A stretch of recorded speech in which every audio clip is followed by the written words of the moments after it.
Bonjour à tous et bienvenue sur notre chaîne YouTube, la chaîne de Ligne Droite. Je vous invite à vous abonner à cette chaîne, à aimer, à partager, à commenter ces vidéos. C'est très important pour notre référencement et c'est une manière de nous soutenir. Merci à vous tous. Bonjour François Bousquet. Bonjour Clémence. Rédacteur en chef de la revue Éléments, directeur de la nouvelle librairie qu'il faut dévaliser tous les jours. François Bousquet, vous présentez aujourd'hui votre chronique sur l'interdiction de Donald Trump et de Renaud Camus. À quand cette interdiction ? Oh, ça va arriver, ça ne manquera pas d'arriver. Aujourd'hui, je voudrais vous entretenir d'une substance médicale active, les amalgames. Les amalgames, c'est un peu comme le cholestérol, les champignons, les démocrates, les humoristes et les cucurbitacées. Il y a les bons et les mauvais. Les bons fleurissent à gauche, les mauvais flétrissent à droite. Les premiers sont autorisés par la police de la pensée et les services d'hygiène. Les seconds, sévèrement traqués. Exemple, quand un suprémaciste blanc massacre 10 personnes à Buffalo, comme ce week-end, personne dans les médias centraux ne lui trouve l'air d'un déséquilibré. C'est à peine un loup solitaire. Dans tous les cas, il n'a pas pu agir seul. Il y a forcément derrière lui l'idéologie du privilège blanc et du grand remplacement. En gros, ce sont Donald Trump et Renaud Camus qui l'ont armé. Voilà pour Buffalo. Pour Charlie Hebdo ou le Bataclan, les choses se présentent sous un jour radicalement différent.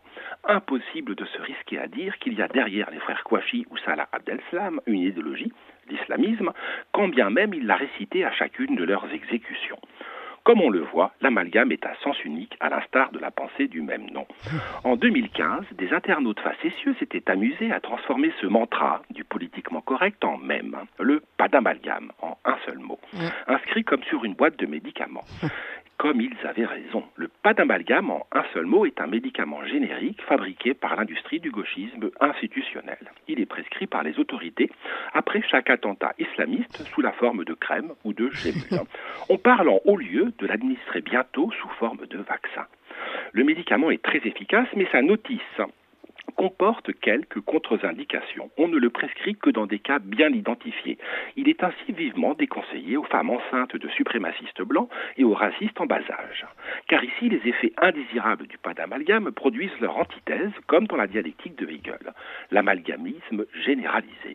Et c'est à peu près la façon dont la gauche se représente la droite. La gauche fait irrésistiblement penser au mot que l'on prête indûment à Louis Veuillot, un polémiste ultramontain du 19e qui savait écrire, mais que Victor Hugo a étrillé pour l'éternité. Je cite « J'exige la liberté au nom de vos principes et je vous la refuse au nom des miens. » Fermez les guillemets. Bref, la gauche voit la paille dans l'œil de la droite, mais pas la poutre dans le sien. Les jours pairs, elle défile en scandant tous unis contre la haine, avec des variantes. Sachons faire preuve de retenue, un peu de discernement, messieurs. Ou attention, pas de récupération politique, ou encore, ils n'auront pas ma haine. Mais la haine est pareille aux champignons et au cholestérol. Elle aussi est ambivalente. Et c'est ainsi que les jours impairs, les docteurs Jekyll du pas d'amalgamisme se métamorphosent en Mr Hyde de l'amalgamisme. Dans leur boîte à outils conceptuelle, ils ont même une théorie suprêmement amalgamiste, la théorie du climat. Non pas celle de Montesquieu qui postulait que le climat prédéterminait les mœurs, mais celle qui présume que Trump, Le Pen, Zemmour ou Camus entretiennent un climat nauséabond, haineux, climato-toxique, qui entraîne mécaniquement le passage à l'acte, chez les fascistes, pas les islamistes. Hémiplégique, cette théorie du climat n'est active qu'au niveau de l'hémisphère droit du cerveau reptilien, pas le gauche. Prenez une proposition comme la reductio ad Hitlerum. Eh bien, elle est climatiquement recevable. En revanche, une autre proposition, la reductio ad islamistum, elle est climatiquement erronée. L'essentialisation ou les généralisations procèdent de la même manière. Elles sont toujours orientées.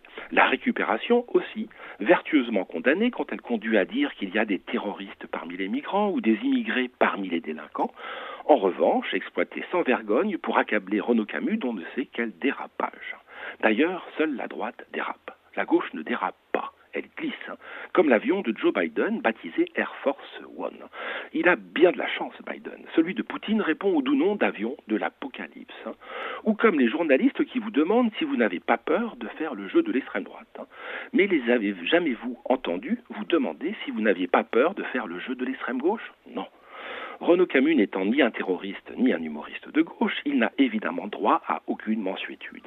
Dès qu'il y a un meurtre de masse raciste, on lui jette au visage son grand remplacement, qui bizarrement n'est jamais classé dans le rayon des livres de paix et d'amour. Non, c'est une sorte de supplément au protocole des sages de Sion. C'est à la fois un faux, un complot et un fléau. À la limite même, Renaud Camus n'est pas un écrivain. C'est un marchand d'armes automatiques, expert en balistique, pas en stylistique. La vente de ses livres s'apparente à la vente libre d'armes à feu. Et c'est sûrement la raison pour laquelle Amazon les déréférence aussi souvent. Jeff Bezos, son patron, ne veut pas être complice de crimes de haine. L'objectif est clair. Il s'agit de criminaliser la notion de grand remplacement. La preuve, elle tue. Au fond, c'est une arme à feu. Et quand les censeurs l'auront suffisamment martelé, il leur sera facile de faire interdire le livre. Alors c'est l'expression elle-même de grand remplacement qui sera grand remplacée. Elle n'aura plus droit de citation, sinon pour comparaître devant un tribunal.